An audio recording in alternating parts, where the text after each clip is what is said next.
wabarakatuh. Innal hamdalillah nahmaduhu wa nasta'inuhu wa nastaghfiruh wa na'udzu billahi min shururi anfusina wa min sayyiati a'malina. Man yahdihillahu fala mudilla lahu wa man yudlil fala hadiya lahu. Asyhadu an la ilaha illallah wahdahu la syarika lahu wa asyhadu anna sayyidana wa nabiyyana Muhammadan abduhu wa rasuluh la nabiyya wa la rasula ba'da. Allahumma salli wa sallim wa karrim wa 'azzim ala sayyidina Muhammadin wa ala alihi wa sahbihi ajma'in. Subhanaka la ilma lana illa ma 'allamtana innaka antal alimul hakim. Rabbi shrah li sadri wa yassir li amri wahlul 'uqdatam min lisani yafqahu qawli wa saddid lisani wahdi qalbi bihaqqi sayyidina Muhammadin sallallahu alaihi wasallam. Amma ba'du. Fa ya ayyuhal hadirun wal hadirat, segenap DKM Masjid Jami' Baitul Muhajirin, Bapak Ibu jamaah salat subuh rahimani wa rahimakumullah. Alhamdulillah, pagi hari ini Allah berikan kita nikmat iman Islam, panjang umur dalam keadaan sehat walafiat, sehingga kita bisa hadir di masjid ini di dalam naungan taufik dan hidayah darinya, sehingga kita bisa melaksanakan sholat subuh berjamaah dan kita melanjutkan dengan thalabul ilmi. Mudah-mudahan semuanya diterima oleh Allah Subhanahu wa ta'ala. Sholawat teriring salam tak lupa senantiasa kita curah limpahkan kepada junjungan kita baginda Nabi besar Muhammad sallallahu alaihi wa alihi wa sahbihi wasallam beserta seluruh keluarganya, para sahabatnya dan pengikutnya hingga yaumil qiyamah.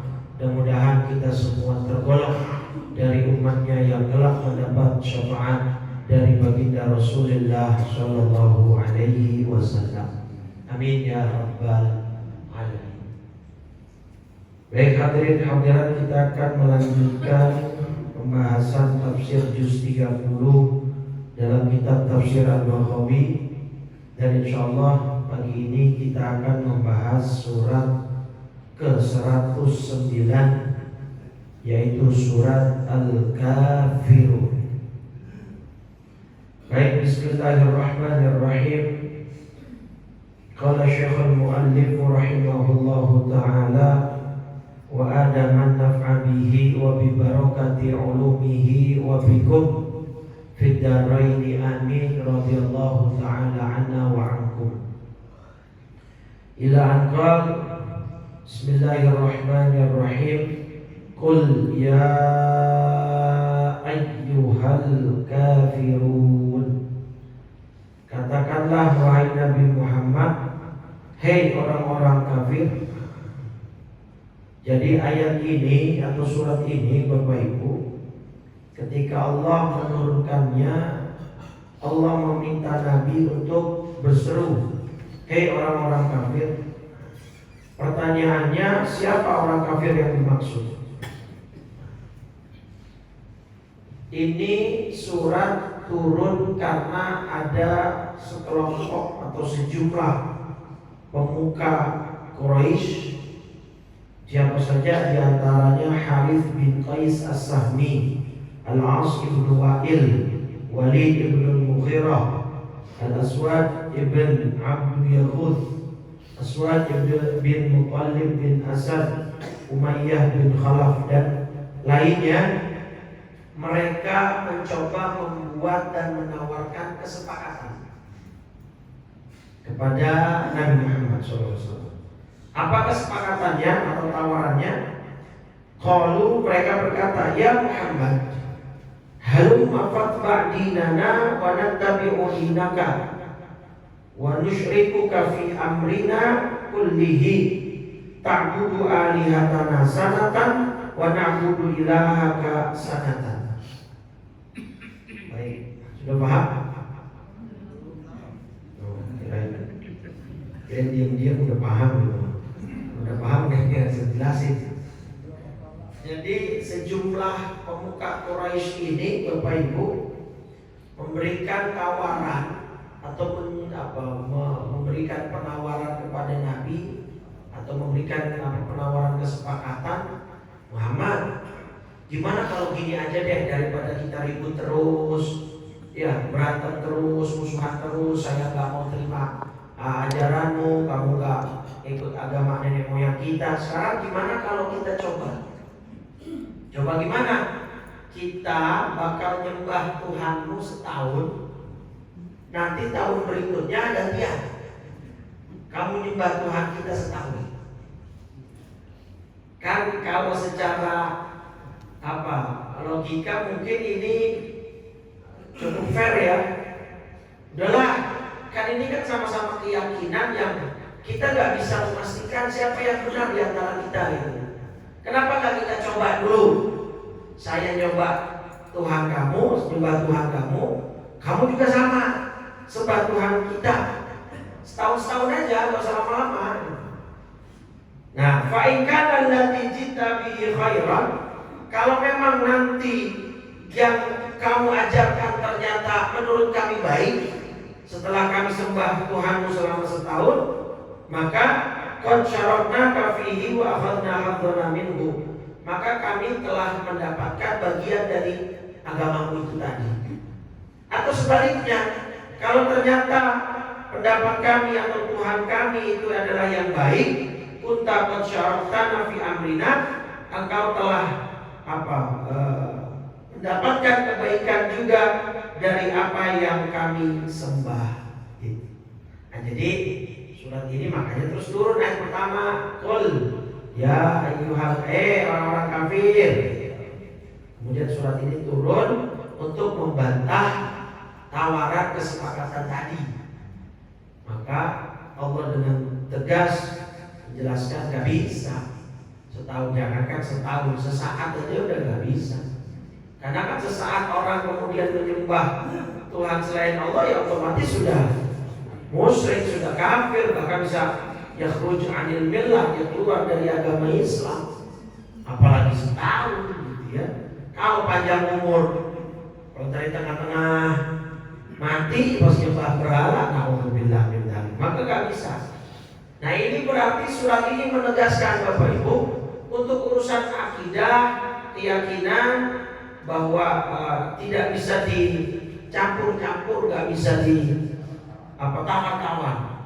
Ini sebagai harga mati, bahwa iman dan tauhid ini adalah syarat kita bisa bahagia dunia dan akhirat. Maka sering saya bilang, kita punya nikmat iman ini mahalnya luar biasa.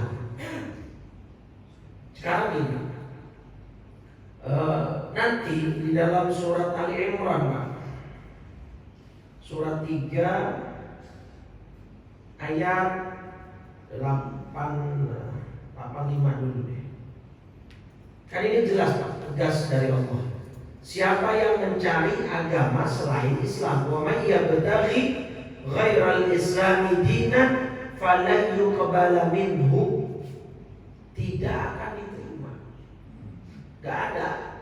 Wa huwa fil akhirati minal khasirin, dan di akhirat dia termasuk orang yang rugi.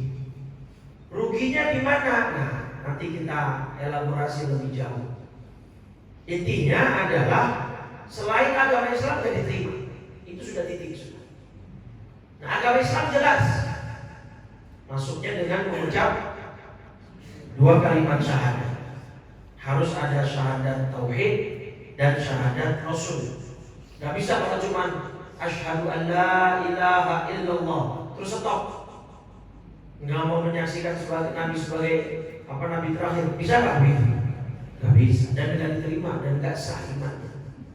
Maka Nabi Muhammad SAW itu bayangkan mulia sekali, Pak, sampai dijadikan oleh Allah syarat orang masuk Islam yang harus percaya dengan Nabi Muhammad. Dan Nabi Muhammad itu manusia gitu. Tapi posisinya itu seakan-akan kayak dalam tanda petik ya, sebagai perwakilan Allah di bumi. Ya kan dalam Ali Imran tapi 31-nya apa kata Allah? In kuntum tuhibbunallaha fattabi'uni yuhibbukumullah. Katakanlah Muhammad, jika kamu mencintai Allah, ikutilah aku.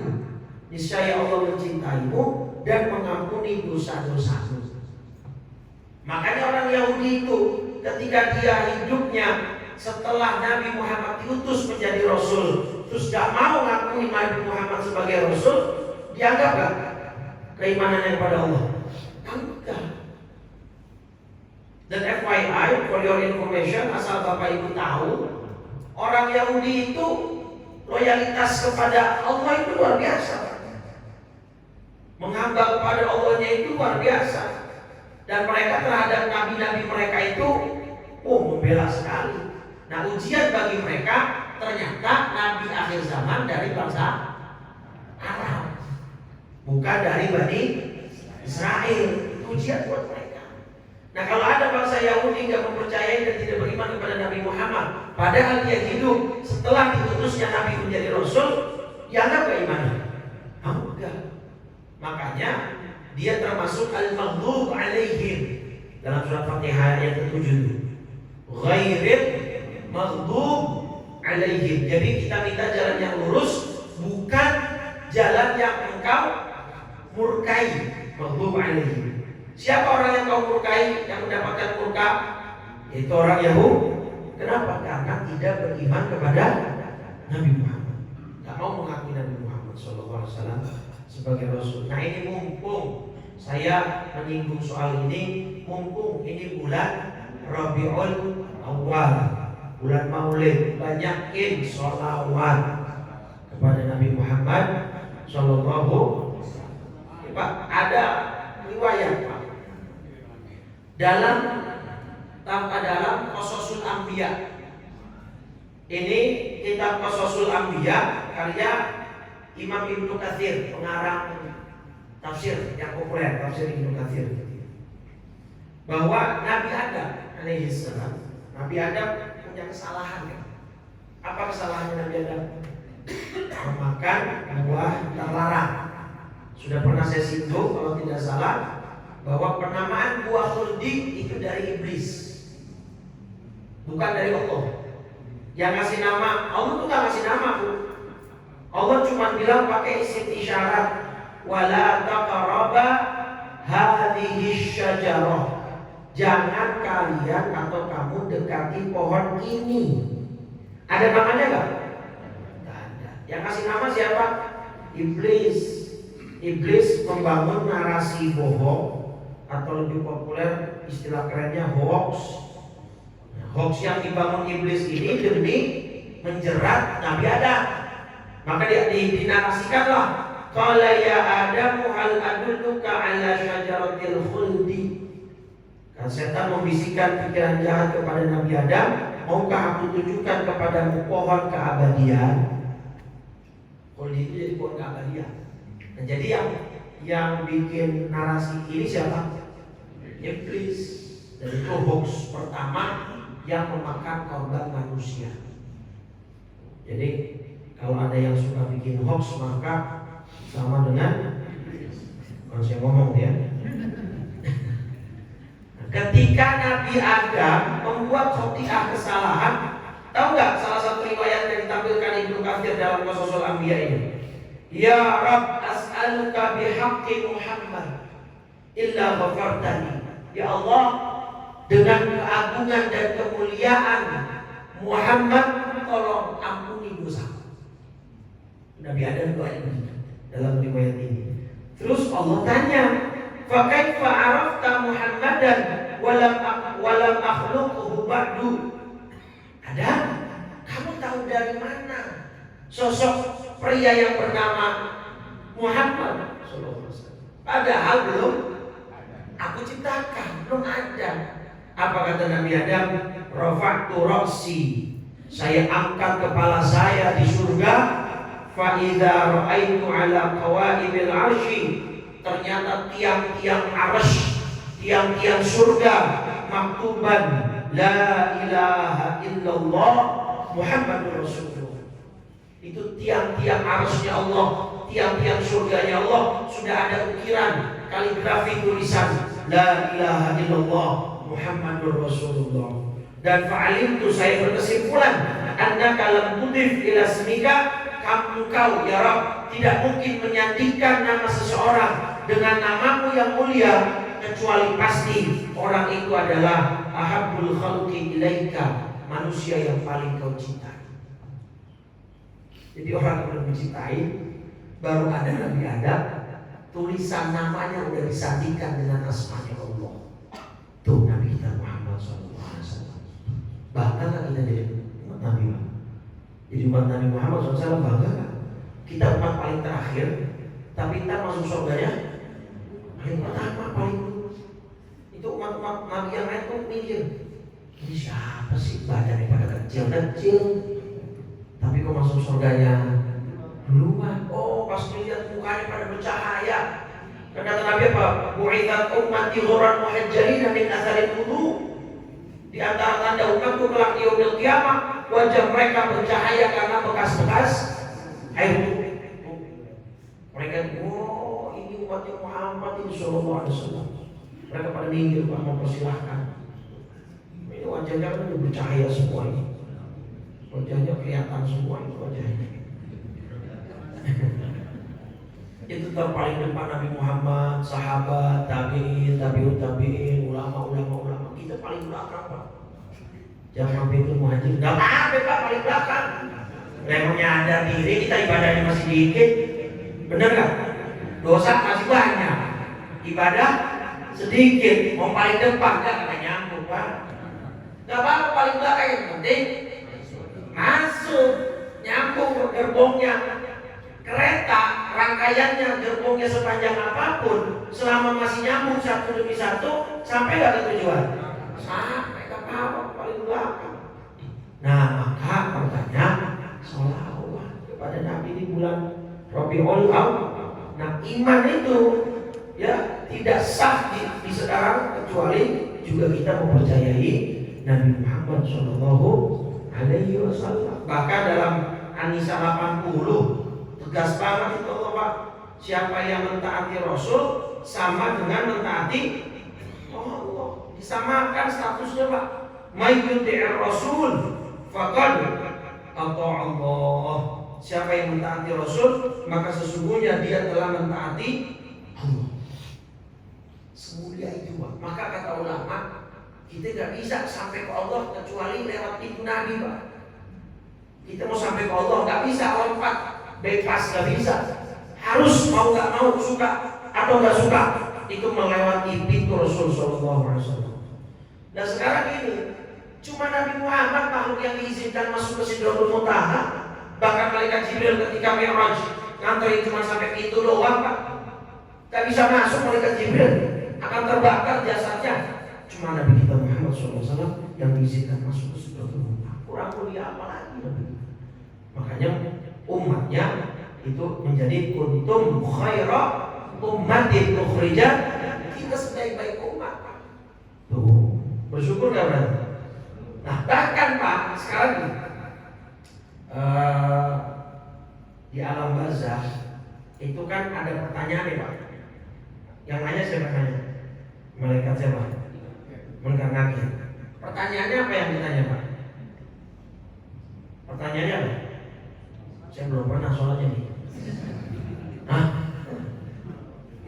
Man rabbuka gitu kan ya? Ya walaupun belum pernah, tapi kan ada riwayatnya ya. Tapi tahu gak, Pak? Ini hadis Bukhari, Pak. Hadis Bukhari, hadis nomor 1338. Al-abdu idza wudi'a fi qabrihi. Seorang hamba, seorang manusia ketika diletakkan di liang lahatnya di kuburnya, wa dhahaba ashabuhu, dan sanak famili, tetangga, kerabat sudah mulai berpergian meninggalkan dia di alam kuburnya. Ya makanya kan nggak ada istilah sehidup semati, itu omong kosong, Pak. Benar nggak? Kita maunya sehidup sesorga. Masih udah mati mah gak bakal ada. Ibu misalnya suaminya duluan, ibu mau nemenin ke dalam bu? Gak akan mungkin. Apalagi orang laki, ya. Pagi istrinya meninggal, siang jadi undangan pak. Undangan itu maksudnya ahli kasih. Tapi kalau secara fikihnya misalnya langsung nikah lagi siangnya boleh nggak? Boleh, laki-laki ada masa iddah nggak? Nggak ada. Kan paling kepakaian sama tuanya. Yang bener aja ukuran anak goblok keren udah kawin lagi. Nah itu pak, ketika sahabat kita, keluarga kita semua udah pergi, ada malakan, datanglah dua sosok malaikat. Fayaqulani lahu, dua malaikat itu berkata dan bertanya, ternyata bukan man rabbuka pak, tapi apa? Ma kunta taqulu fi hadzal rajuli Muhammad. Apa pendapatmu tentang pria yang bernama Muhammad? Ternyata itu pertanyaan pertama. Kalau kita bisa jawab, fayaqul asyhadu annahu abdullahi wa rasuluh. Nah, karena yang ditanya jamaah Baitul Muhajirin, yang ngajinya pada rajin, jawab ya, saya bersaksi bahwa orang itu adalah hamba Allah sekaligus utusannya. Tahu apa yang Allah siapkan kata malaikat? Abdalakallahu bihi maq'adan minal jannah. Allah sudah menyiapkan kamu tempat di surga. Ini hadis Bukhari 1338. Jadi bahkan dalam riwayat ini nggak ada pertanyaan-pertanyaan panjang tadi. Kalau udah tahu tentang pertanyaan pertama bisa jawab, yaitu tentang Nabi Muhammad, udah selesai. Bayangin nih Pak, sebegitu tinggi dan hebatnya posisi.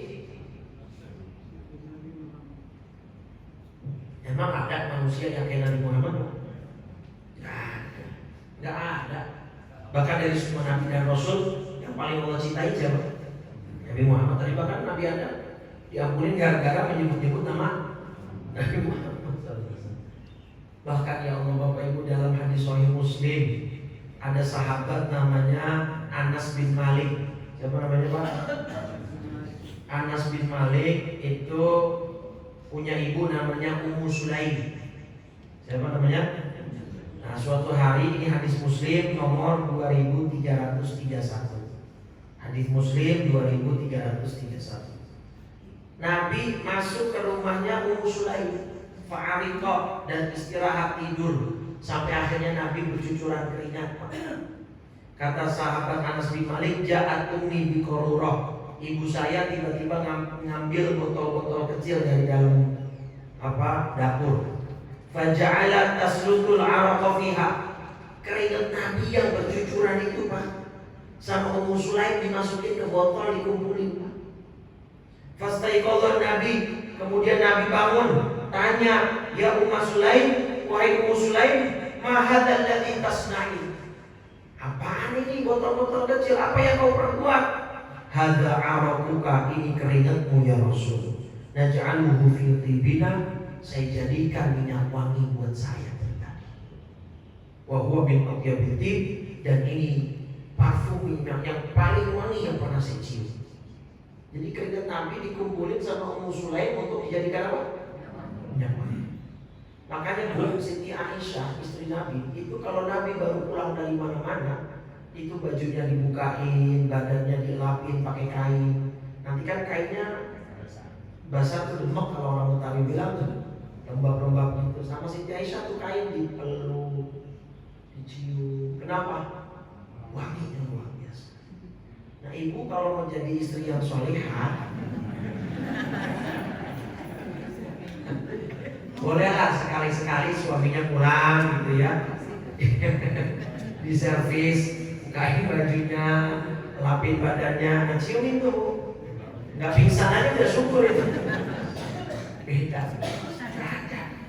Manusia kayak Nabi Muhammad tuh nggak ada, sallallahu alaihi wasallam. Maka perbanyak sholawat. Ayo.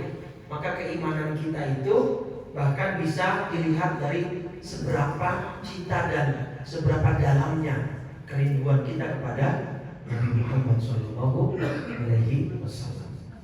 Baik, jelas ya. Nah, jadi balik lagi tadi, qul ya ayyuhal kafirun, wahai orang-orang yang kafir. Maksudnya tadi itu orang-orang yang memberikan penawaran kepada Nabi Muhammad, la a'budu ma ta'budun, Saya nggak bakal menyembah apa yang kamu sembah, wala antum abiduna ma'bud. Kamu juga nggak akan menyembah atau tidak menjadi penyembah apa yang aku sembah. Artinya saya nggak mau, kamu pun sebenarnya nggak akan mau. Orang kafir kan kebanyakan bohong, Pak. Ya misalkan dia ngomong begitu, saya akan sembah Tuhan kamu deh Muhammad. Kalau memang ternyata benar, kita bakal ngikut, bakal percaya. Itu cuma mau kosong. Abu Jahal kan salah satu yang penawaran ini Abu Jahal tadi dalam tafsir Baghawi. Abu Jahal aja pernah dia pura-pura sakit, kemudian digali lubang itu depan rumahnya supaya Nabi jenguk, harapannya nabinya jatuh terprosok ke dalam lubang itu. Sama malaikat Jibril dikasih bocoran, di situ ada lubang, Nabi gak jadi masuk, gak jadi melangkah, pulang Nabi putar balik. Abu Jahal dari dalam rumah panik, Muhammad kok gak jadi masuk nih, dikejar sama Abu Jahal, Pak. Dia lupa tuh ada lubang yang dia gali sendiri. Akhirnya senjata makan buah. Itu temannya, sahabatnya coba tolong pakai tali kayu, gak ada yang sampai, Pak. Itu tanah seakan kayak turun amblas. Dia sadar nih, mayan surni ila Muhammad. Kayaknya gak bakal ada yang nolong saya, gak akan ada yang bisa nolong saya kecuali Muhammad. Tolong dong dipanggilin. Subhanallah, Pak, nabinya datang, Pak. Bayangin kalau kita di posisi itu, ada orang mau menjahati kita, mencelakai kita, malah dia justru yang celaka. Respon kita minimal gimana? Syukuri. Minimal banget tuh. Biar rasa gitu ya, kualat dia sama saya gitu. Nabi gak patuh datang. Nah, di sini Nabi udah kasih nih, Abu Jahal, saya tolong kamu, tapi syaratnya satu, kamu beriman tuh. Padahal udah kepepet. Keselamatannya ujung tanduk. Timbang syaratnya beriman, yang penting selamat. Pas begitu ditolong, Nabi cuma pakai tangan, Pak. Itu tanah langsung kayak naik, Pak. Ya, apa janjinya Abu Jahal tadi bilang yang mau beriman? Boro-boro. Malah Nabi dituduh pakai sihir. Tuh. Padahal keselamatannya udah di ujung tanduk, janji bakal beriman, ternyata enggak. Apalagi kayak gini, ujung-ujung nawarin, kita mau deh nyembah Tuhan kamu setahun. Ntar kita kalau membaik, kita terusin. Nggak mungkin omong kosong. Itu makanya wala antum abiduna ma'bud. Kamu juga bukan penyembah apa yang aku sembah. Jadi sampai kapanpun kamu gak bakal mau nyembah apa yang aku sembah, kata Nabi. Itu Abu Jahal untuk ditukar dengan keselamatannya aja ngeles, gak mau beriman, malah dulu Nabi pakai sihir. Terus Nabinya marah, Pak, kecewa, sakit hati. Udah, Nabi pulang aja. Kalau cara saya kan masih depan lubang ya, Pak. Mumpung masih depan lubang tuh, Abu Jahal ya ceburin lagi aja ya. Nabi Muhammad enggak, Pak, itu akhlak Nabi loh. Kalau kita makan baca sirah, baca sejarah Nabi, dengar ceramah tentang kemuliaan Nabi, enggak ada orang kayak Nabi Muhammad SAW. Sayangnya ke kita luar biasa. Bahkan Nabi itu, setiap Nabi itu, kata Nabi Muhammad, punya satu jatah doa, Pak. Ya, punya satu jatah doa yang gak dipunya oleh orang biasa. Semua Nabi itu udah pakai jatah satu doanya di situ, kecuali Nabi kita Muhammad SAW. Pas lagi perang itu sahabat udah bilang, ya Rasul, angkat tanganmu, tanganmu angkat, minta kepada Allah nasrun, meminta pertolongan supaya menang di perang, supaya engkau tidak terluka. La akhtabi'u da'wati syafa'atan li ummati yawmal qiyamah. Saya simpan doa saya satu ini, saya gak akan pakai kapanpun, meskipun itu menyangkut keselamatan dan nyawa saya. Saya simpan satu doa ini untuk memberikan syafaat kepada umatku jamaah Baitul Muhajirin di yaumil qiyamah. Itu kan kita umat, kita masuk, Pak. Benar? Disimpan, Pak. Ayah. Sedangkan Nabi yang lain udah pakai jatah doanya. Tuh, maka kalau mau kosong, orang kafir ngomong-ngomong bakal beriman, gak mungkin. Beberapa kali nyawa jadi ancaman mereka aja, mereka gak mau beriman. Apalagi dengan sukarela mereka menyatakan, ya udah kita nyembah Tuhan kamu deh Muhammad setahun aja, ntar kalau emang baik kita terusin. Mau kosong itu. Makanya dibantah sama Allah, wala antum abiduna ma'bud, nggak bakal bisa. Ngomong kosong. Makanya dalam hadis Muslim begini Pak, orang kafir itu nanti diajak bicara sama Allah. Ini hadis Muslim, ya, di hadis Muslim nomor 2805. Allah ngomong, minta berfirman kepada penduduk neraka, ya, yang siksanya paling ringan. Ya, orang kafir yang siksanya paling ringan. Tapi jangan dibayangin ringan terus nggak panas Pak. Seringan-ringannya neraka ya tetap panas Pak. Gitu ya.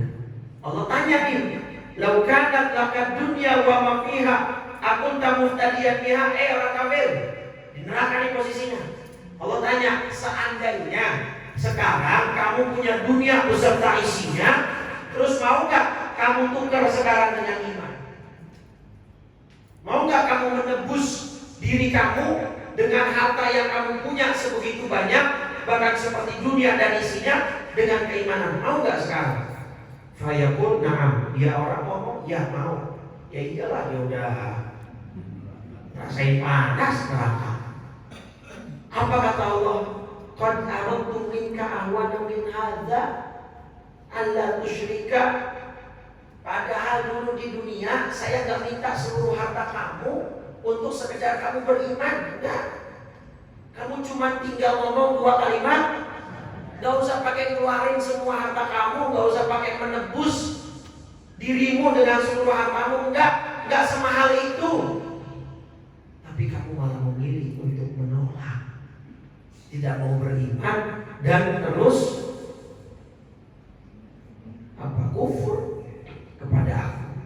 Artinya apa? Ya sama. Allah ingin menegaskan orang kafir itu ya begitu.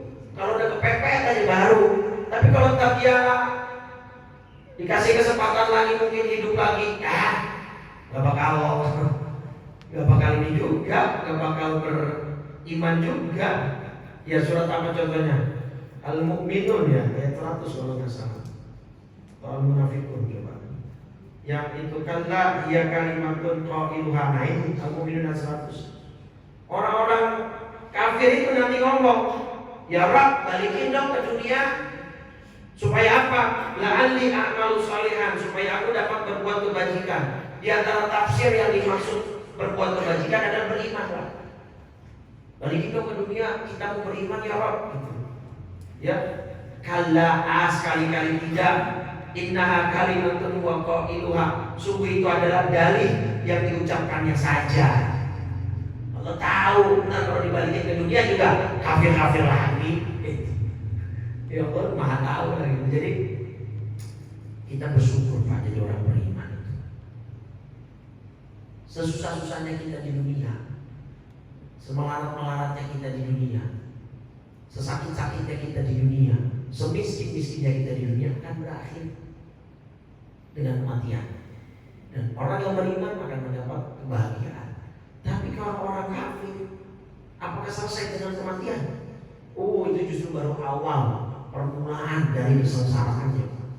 Maka maksud saya jangan iri kalau melihat orang kafir dunianya lebih dikasih banyak sama Allah. Memang begitu. Itu udah grand design dari Allah tuh begitu Pak. Jangan diiri nih. Di ayat di hadis Muslim juga 2808. Ini kalimatnya jelas banget ini Pak. 2808 hadis Muslim. Innallaha la yadhlimu mu'minan hasanatan. Allah nggak akan mungkin menyia-nyiakan perbuatan baik seorang mukmin, nggak mungkin. Bapak berbuat baik sedikit apapun, sekecil apapun, pasti dibalas. Cuman kadang-kadang kita manusia itu sifatnya terburu-buru, pengennya balasannya di dunia aja. Kalau bisa berbuat baik pagi, sorenya udah dibales. Pengennya kita begitu. Tapi Allah nggak begitu konsepnya Pak. Yu'ta biha fid dunya. Allah hanya memberikan saja sebagian kecil di dunia untuk dibalas yujza biha fil akhirah, dibalas secara sempurna nanti di akhirat. Jadi sengaja sama Allah kebaikan kita diapain? Disimpan, ditunda supaya balasannya lebih sempurna di akhirat. Wa annal kafir, tuh jelas kalimatnya kafir dalam hadisnya. Wa amal kafir, adapun orang kafir, fayut'amu bihasanati ma amila biha lillahi fid dunya. Semua orang kafir diberikan balasan atas kebaikannya di dunia, hatta idza afdha ilal akhirah, sampai pada saat yang mereka menuju alam akhirat, lam takun lahu hasanatun yujza biha, mereka gak punya lagi saldo kebaikan yang mesti Allah balas. Kenapa? Karena semuanya sudah dibalas di mana? Jadi kalau orang kafir berbuat baik, dibalas gak di dunia sama Allah? Dibalas. Itu makanya kan almarhum Gus Dur pernah ngomong, kalau Anda berbuat baik, Allah orang tidak akan tanya apa agama Anda. Betul, karena ya semua orang baik di dunia akan dapat balasan di dunia. Lilladzina ahsanu fi hadhihi dunya hasanah. Ya Pak, bagi orang-orang yang berbuat baik di dunia akan memperoleh kebaikan. Tapi kalau di akhirat enggak dulu. Maka tadi kan surat Al-Imran 85 apa? Orang yang memilih agama selain Islam di akhiratnya rugi. Gimana gak rugi Pak? Udah berbuat baik begitu banyak tapi di akhirat gak dapat, nol besar. Sekarang Ronaldo coba. Siapa yang gak kenal Ronaldo? Pesepak bola tersohor, atlet terkaya bahkan. Betul gak? Usia dia seharusnya sudah menginjak usia pensiun dan mau sepatu, malah di hire direkrut sama klub Saudi apa tuh? Al-Nassr. 2 tahun doang kontraknya 3,1 triliun nilai kontraknya. Padahal 2 tahun doang Pak. Umurnya udah tua, udah gak produktif kalau secara umur atlet sepak bola. 3,1 triliun 2 tahun. Kita kayaknya semua hidup ngumpulin gak nyampe itu. Artinya apa? Kenapa Ronaldo begitu dapat banyak rezeki? Karena memang baik Pak. Bener gak? Sosialnya tinggi gak Ronaldo itu? Badannya ada tato gak dia? Minum khamar gak? Alkohol gak? Karena katanya dia punya kebiasaan donor darah. Uangnya, pernah dia nyumbang ke Gaza kan beberapa kali, media part itu. Bahkan dia menolak shake hand dengan timnas Israel saat Portugal ketemu dengan Israel. Tingkat sosialnya tinggi sekali. Tapi pertanyaan saya, di akhirat dapat pahala gak? Soal itu saya tidak. Sampai nanti dia masuk Islam, semoga dapat hidayah. Soalnya udah banyak di Saudi ya. Assalamualaikumnya udah lancar Pak. Iya. Jadi kalau datang ke lapangan, latihan Assalamualaikum, udah lancar ya Pak.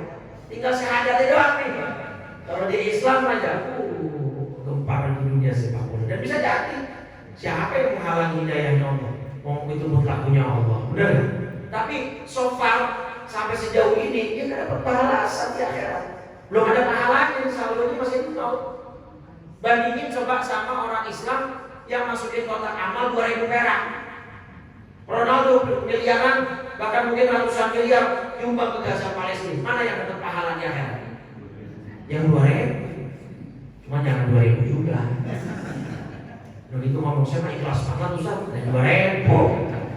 Karena kagak ikhlas. Nah itu konsep Allah begitu Pak. Jadi kebaikan orang mukmin disimpan, kebaikan orang kafir dibalas semua. Nah jadi maksud saya Bapak Ibu jangan berhenti berbuat baik kalau nyatanya Bapak Ibu belum melihat balasannya di dunia. Ingat dan percaya bahwa dibalasnya di mana? Sebaliknya, ujian, musibah, kalau orang beriman diapain? Dibanyakin Pak.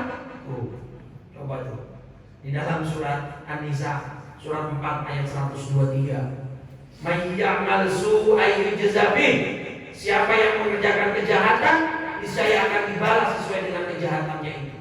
Dalam tafsirnya Abu Bakar sampai ngadep ke Nabi. Ya Rasul, ini orang beriman kalau berbuat jahat berarti dibalas-balasin sama Allah di dunia. Iya. Berarti Allah nggak sayang dong. Terbalik. Justru karena Allah sayang, Allah balas-balasin di dunia supaya apa? Hatta idza talaqallaha rabbakum laysat lakum dzunub. Supaya ketika kau meninggal dunia, kau berjumpa dengannya, kau sudah tidak lagi memiliki dosa. Jadi baik, sudah kebaikannya ditahan sama Allah di akhirat, orang beriman itu. Dikasih mulu musibah, ujian, cobaan, sakit lah, ya nggak punya uang lah, ujian dan Gak punya uang ujian gak? Gak punya pekerjaan ujian gak? Punya istri cerewet, bawel, galak ujian gak? Tapi gak apa-apa kalau punya istri cerewet, bawel, kata Imam Ghazali, itu kebanyakan ujian yang membuat seseorang menjadi wali. Jadi kebanyakan para wali itu gara-gara istrinya cerewet, bawel. Jadi kalau bapak sekarang merasa istri bapak cerewet, bawel, terus susun aja. Mungkin suatu saat bapak diangkat jual minimal. Jadi orang beriman sudah kebaikannya ditahan dari balas di dunia, malah dikasihnya musibah. Tetapi kan musibah itu sebagai bentuk kasih sayang Allah, supaya dia menghapuskan dosa-dosa kita, sehingga ketika kita meninggal dosa kita sudah berkurang, sudah habis, minimal berkurang kan? Benar kan? Makanya kalau kita sakit, ada orang meninggal sebelumnya sakit kan, kita harapkan fase sakitnya itu menjadi apa? Penggugur dosa. Itu betul itu. Ya cuma kalau bapak sekarang masih punya sahabat, keluarga, teman yang masih sakit lama di rumah sakit, jangan ngomong begitu.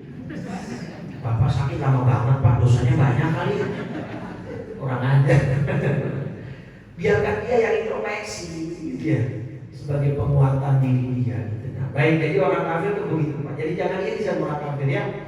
Ya dia kapanpun tidak akan beriman kepada Allah karena Allah sudah tahu itu. Bahkan diulang ayat 45-nya, wala ana abidum. Aku juga tidak pernah menjadi penyembah apa yang kamu sembah. Wala antum abidun nama. Kamu tidak pernah pula menjadi penyembah yang aku sembah. Dan di ayat terakhirnya dengan tegas Allah nyatakan lakum dinukum waliyadin. Sudah. Kalaupun memang kamu tidak mau beriman terhadap apa yang aku bawa, ya sudah. Ya jangan kemudian mengajak aku untuk beriman atau mempercayai Tuhan kamu. Tuhan saya itu gak ada tandingannya, kata Nabi. Tuhan saya tidak berbentuk, Tuhan saya tidak bertempat, Tuhan saya tidak diliputi ruang waktu. Sedangkan Tuhan kalian ada wujudnya, ada bentuknya, ada tempatnya, ya kan? Dibuat bahkan oleh orang lain. Kalau Tuhan kalian kotor, kalian lap cuci. Kalau kalian lapar, kan ada yang dari roti tuh, Tuhannya dicopotin. Jadi beda, gak akan bisa, gak akan ketemu dalam dinukum waliyadin. Tidak bagimu atau untukmu agamamu, untukku agama. Jadi memang dalam Islam itu tidak boleh memaksakan. Ya, tidak boleh memaksakan apa? Keagamaan orang la ikraha fid-din. Tidak boleh ada paksaan dalam keagamaan. Tapi kalau dialog boleh Pak. Kalau kita ajak diskusi silahkan, benar nggak? Supaya dia terbuka. Orang dengan akal paling rendah sekalipun dengan melihat alam, nggak usah lihat alam nih, melihat diri sendiri, itu insya Allah sebenarnya sudah yakin kok bahwa Allah itu nyata gitu, jelas banget. Kan gini Pak, sesuatu itu tidak mungkin terjadi tanpa adanya pengaruh. Ini gelas ini Pak, kalau nggak ada yang mindahin, nggak akan pindah Pak dari sini. Tapi ketika ada yang mindahin atau dia berpindah, berarti kan menunjukkan ini ada yang memindahkan. Nggak usah saya lihat dia terbang sendiri gelasnya, ya berarti jin yang mindahin. Ada juga berarti kan pengaruh, cuma kita nggak lihat aja. Masa alam semesta yang begitu kompleks seperti ini ada dengan sendirinya? Gak mungkin kan? Gak mungkin. Kita lihat kotoran binatang, kotoran ayam di jalanan, itu kan sebagai dalil bukti bahwa tadi di sini ada. Gak mungkin kan ada kotoran ayam tapi gak ada ayamnya. Jadi itu sebenarnya sudah menjadi logika yang sangat-sangat simpel dan sederhana. Cuma orang-orang yang gak mau ngakuin aja yang bikin ribet. Dibikinlah teori Big Bang, dibikinlah teori ini dan itu. Intinya mereka ingin menafikan peran Allah itu doang, sehingga mereka buatlah alasan-alasan dengan teori yang look likely scientific gitu, seperti kayaknya ilmiah, padahal tidak ilmiah sama sekali. Di teori Darwinism gitu kan, itu gak ilmiah sama sekali. Bapak mau dibilang dari monyet tadinya, maka jadi aja dari monyet ya. Apa jadi kita di bawah gitu, dan lain sebagainya. Maka alam semesta itu kata Syekh Buti itu ibarat kacamata. Ini saya pakai kacamata, saya beli kacamata kan untuk melihat objek. Tapi kalau kacamatanya yang saya lihatin begini Pak, bisa nggak saya lihat objek dengan lebih jelas? Malah saya mandangin apanya? Kacamatanya aja saya lihatin dulu. Bahkan PA padahal ini Pak. Alam semesta itu kayak kacamata Pak. Kita pakai, kita gunain untuk mentadaburi sehingga kita bisa melihat Allah. Ihsan kan begitu. Anta'budallaha ka'annaka tarahu. Kau menyembah kepada Allah seakan-akan kau melihat Dia. Fa illam takun tarahu, kalau kamu tidak bisa melihat Dia, yakini bahwa Dia melihatmu. Nah ini kan alam itu kayak kacamata. Kita lihat hujan, gunung, atau diri kita sendiri nih Pak. Dulu rambut masih hitam, sekarang udah putih. Dulu kulit masih kencang, sekarang udah kendor. Dulu jalan masih tegak, sekarang udah bungkuk, udah doyong. Kan begitu. Dulu masih kuat, sekarang udah lemas. Dulu sehat, sekarang sakit. Itu kan semua peran Allah, nyata jelas. Cuman mereka orang-orang kafir itu memang tidak memiliki kemauan untuk melihat itu sebagai bukti kebesaran Allah. Maka bersyukurlah atas nikmat iman yang Allah kasih, yang Allah berikan kepada kita. Karena kita percaya dengan Allah yang bahkan kita gak bisa lihat, kita gak bisa dengar. Atau jangan ke Allah deh Pak, balik lagi ke Nabi Muhammad. Bapak kenapa percaya banget sama Nabi Muhammad? Ngelihat orangnya enggak, dengar suaranya enggak. Bahkan mungkin sebagian besar kita belum ziarah ke makamnya. Tapi kenapa percaya banget? Nah itu kan, itulah yang namanya iman Pak, di luar logika memang gak bisa pakai logika. Itulah kenikmatan hakiki yang harus kita syukuri. Nah mudah-mudahan bisa dirawat, bisa dijaga, bisa dipelihara sampai akhir hayat kita menghembuskan nafas, kita membawa iman. Amin ya rabbal. Baik, itu yang bisa saya sampaikan. Insyaallah berikutnya kita bahas surat Al-Kautsar. Nah ini akan menarik nanti Pak, ya, di bulan yang akan datang tentang Al-Kautsar. Bagaimana para ulama mendefinisikan Al-Kautsar dan apa saja pendapat mereka. Mudah-mudahan panjang umur, sehat walafiat, kita bisa terus gali hukum dan ayat-ayat Allah, dan kita bisa duduk terus di majelis ilmu sampai akhir hayat kita dicatat sebagai orang-orang yang mencintai ilmu, mencintai ulama, sehingga kita mudah-mudahan mendapatkan husnul. Amin ya rabbal. Baik, itu yang bisa saya sampaikan. Terima kasih Bapak Ibu atas atensi dan perhatiannya. Saya cukupkan.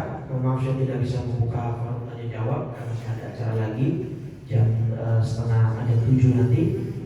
Mudah-mudahan kita berjumpa lagi dalam majelis ilmu berikutnya, dan mudah-mudahan ini akan menjadi saksi di hari kiamat di alam barzah kita bahwa ya Allah, kami menggunakan akal kami menggunakan pendengaran kami, penglihatan kami, hati kami untuk bisa terus menggali ayat-ayat-Mu, mengimani ayat-ayat-Mu, mengimani Nabi-Mu, mencintai Dia, dan mudah-mudahan ini semua akan menjadikan kita mudah menghadapi langkah-langkah dan tahapan kelak di yaumil qiyamah. Amin ya rabbal. Tutup dengan 3 kali kalimat tauhid dan doa kafaratul majlis. Afdalu ma qultuhu ana wan nabiyuna min qabli la ilaha illallah la ilaha illallah la